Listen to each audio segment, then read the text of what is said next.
galabta waxaynu isku niminay inaynu iska xog wareysano guud ahaan gobolka Salal labada degmo ee Salal ayaa lagu hayaa xaaladda guud ee dad iyo dunyaba iyo siyaasadeed markaynu u dhaadhacno soo jireenkii hore wuxuu istaba maalaysaa dunyadii wala istaba socdaayay taariikhdii hore mar walba marka ka horeeyaad moodaa inay 100% ka fiican tahay xagga dambaad moodaa in mar walba dib socod ama dib dhac badan uu jiro oo leeyahay dhinac qura maaha joog baan ay caalamku wax la qaybsanayaa wad moodaa wixii ay arkeen ba inaanay kuba dhaqmayn oo dhaq qura iyo il qura iyo inay leeyihiin oo baalgaariga Itoobiya oo kala ay noqdeen meel qura oo wax la farta lagu fiiqo ay wax ku bixinayaan ama ay wax marinayaan waxa weeyaan dawladuna ishii ay ku eegaysay gobolka ilaa badan oo dhaqaalu leeyahay oo dhaqaalaha waa laga soo qaaday iyadana dawladuna kuma celiso dawladda walaalaha ay jaarkan hayna iyagu dawlad bay dawlad u ictiraafeen oo iyagu haday wax bixinayaan dawlad baan ku wareejino bilaha dadka deegaankaas waa dulman yahay aad buu u dulman yahay ilaahay baan u leeyahay malaha cidba malaha ilaahay baa ka sugan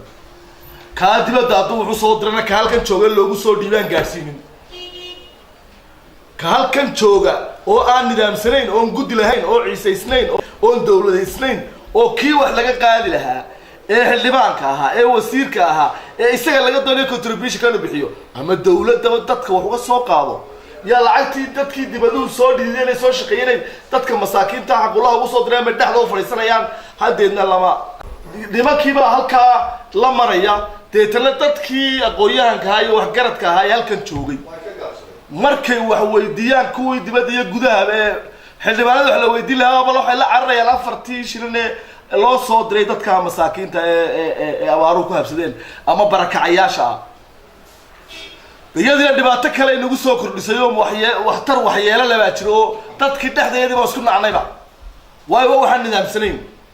waxaan nidaamsanayn ninkii amar labadii nin ee مسؤولين الدولة لعبت قعدت قصور علينا وقعت ما يقول لين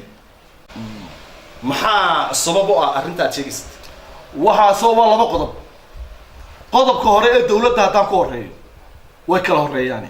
دولة تتكي وحدون إلى هاي متلي يقولت يا وكيل هذا يقولت لي وسير هذا أيام وحباب الدولة دي ودوني ضد كياجي سياسيين تهاي جرنا يوحنا لمركان وعش هنا داروا على السكاشنا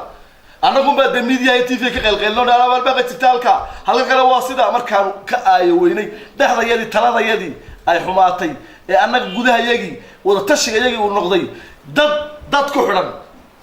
أو هايستدق يجي لسيرة يو إن دي بدل لغة صدره كل دي بدل أو هايستان ده كحرم أو من يسنا وده كلا ولا له طبعا لسه جالسين كنا سلاسل وحويان وده تشجع أن جودها كثيرين kuwa dibaduna aanay hubsanin meesha wax marinayaan in loo dheeyahay oo dad midaysan kii laga qaadi lahaa baan ku nidhi baahada bixin lahaa dadka masaakiinta aan uga qaadi lahayn ba tii kala loogu daraya wankii suba kala loo shubaya markaa ma isma dabooleyso waxaad mar noqotay wasiirka wasaaradda dhalinyarada iyo ciyaaraha ee Somaliland adoo ka soo jeeda gobolka Salal waa maxay waxyaabaha aad gobolka xilliga ka jiray baahi ahaan aad u arkaysay ee aad xukuumadda u soo warisay ee aad ka soo wargelisay dabeetana wax laga qabtay wallahi arrinkaasi saddex qodob ayaan imika aad ugu xusuustaa waxa weeyaan ceel biyood riig ku taagnaa karuure sokadiisa oo la magaaleynayay oo dadka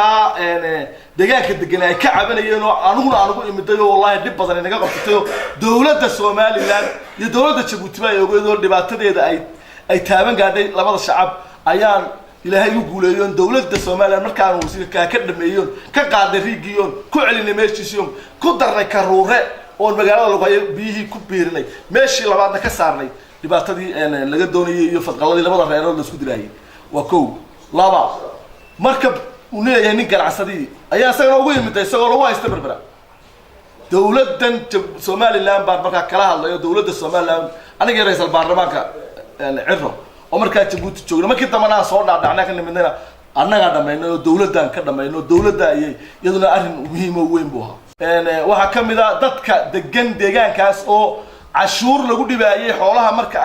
ahminka ka haystaan ayaa waxa laga qaadi jiray cashuuraha shacabda iyo loo yacdo way ugu cawdeen ka wasiirahan maxamed xaashi cilmi baa joogay oo waxaan u keenay cabashadoodii wasiirka maaliyadda marka ahaa maxamed xaashi cilmi wuxuu u ogolaaday dadka inaan laga qaadin cashuur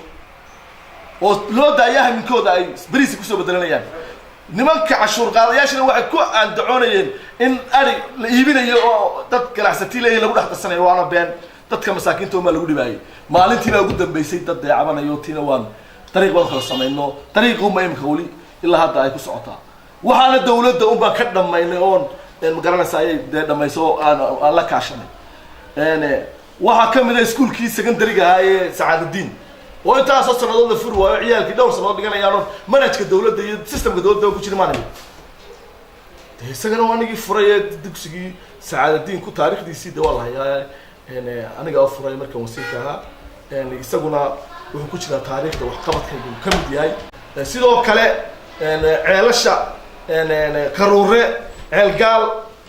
waan markii dawladda Jabuuti ay nagu caawisay ceelka ceelgaal waanigi soo kaxeeyay aniga wasiirka macdinta iyo biyaha Xuseen waanagi karuure oo saa ugu daadanayaan karuure ku daadanayaan maxay ahayd saaladii geelu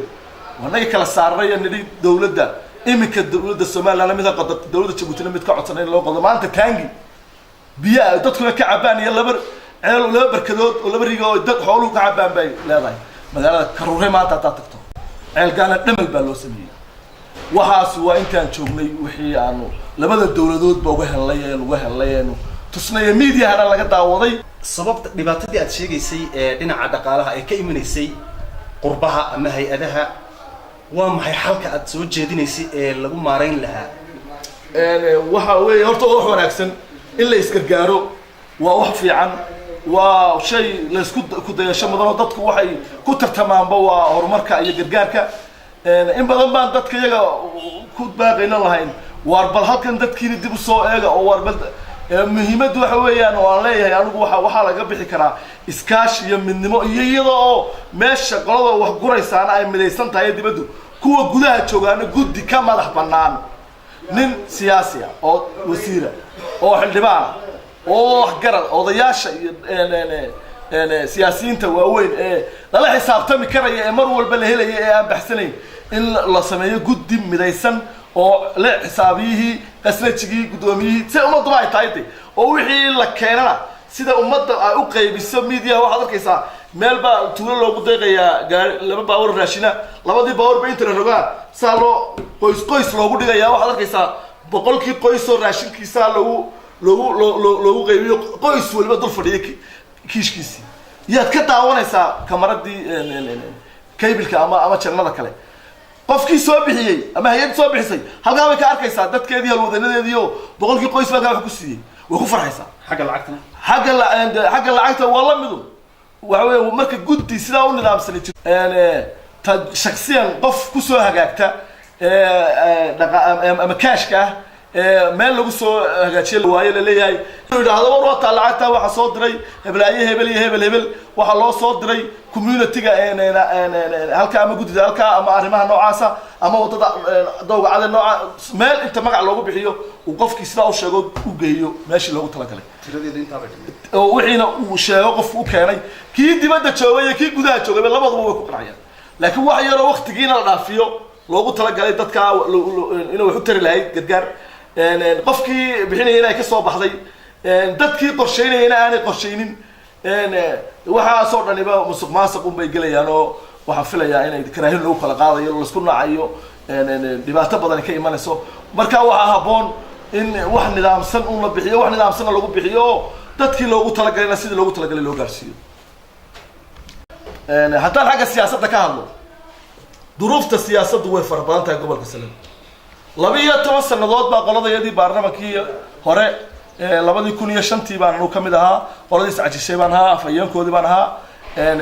waxa qiyaasta gobol ahaan anagu aan ku talagalay ahayd ama siyaasiyan labada sano horeba il xal loo helo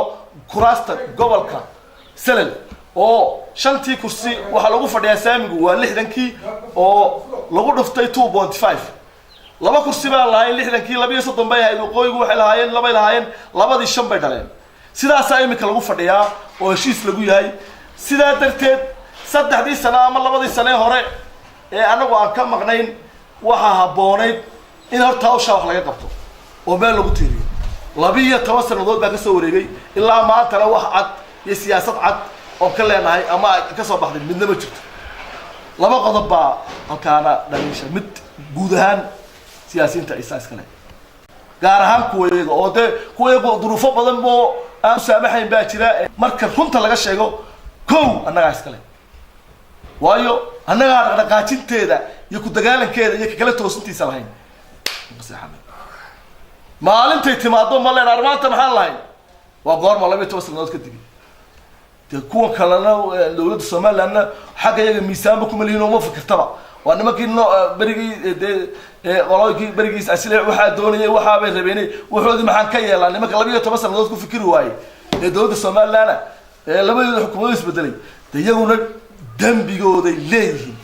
waayo ku talagalkii midnimadiisa ummadda ayaa yeela ka luusan qaybtayadii oo fikirka dhinaca iyaga waxa qaldanbi ka aaminsan ka dawladahan waayo ما ديجا يبقى هالكود تاعين المدة سوق هيان سوق كينان برانوتشيان وحي أنا قاعد ما بقول تنا هنا نروح شيء دولة وحي كل ما نيجي بيلا كان اللي سكسو تشيلو يدنا الله ما هيو لبعض الدنيا عبا سيدا عبان وفرنا سيدا ترى تدي مكيد واحد دقيقة هذي ما قدر دقيقة أنا دوا لبعض كل شنتيهم وما هو دور شدي ما قال له وسيدي مركز الدين اللي هو قال له مات أول بدنا نبي نقول ديار بابون نايبا سو واحد أنو عشنا يا واحد ده أسقولها بتشرين بقى ظروف أيام كيلي سبعين أنا أقول سيستيك وقالوا سامي قالوا قالوا سيدا ترتيب يعني يلا لو حلينا هاي يعني برنامج دق أو ونكسن أو سجنا كوبان بانو ولا ده دنيا يسا الدنيا ياشا ماشي دولار بهالشوغانة يجي لو هاينا يعني وحي يعني تلا السكوتر سنة يأرن بقى هل كان برنامج بقى كفران ninkii arin iyo mala iyo adduun ku gargaarayana diyaar baa looga yahay waa loo fadhiyaa waan arin furan taagan waqtigiisii jooga waxaan la ka amaanaya oo iyaga mahadnaq gaar u soo jeedinaya si kastaba ka noqnoqoto ee ha kala firfirsanaadaan haddana rag dadaalaya iyo hablaha dadaalaya ee dibadda joog gurba jooga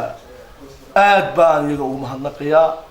أنا مالي هبل أنا هبل أي محب يسوق جاروين لكن واحد شعلها ولا الله يوحي كسب بحي كسب أي كتم قدام